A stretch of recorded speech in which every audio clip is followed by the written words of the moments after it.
So keeping my hands and the grips quite close to my chest, my elbows in, I'm going to lift one leg off the ground.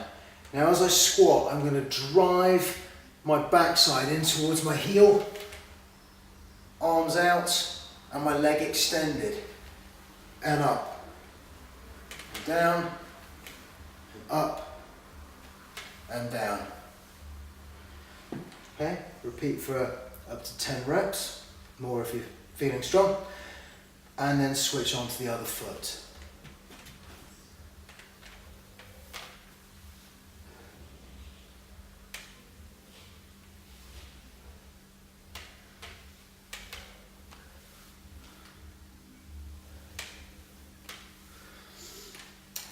So the other way to do this, as I previously mentioned, would be to do alternating pistol squats. So I'd go right leg, left leg, right leg,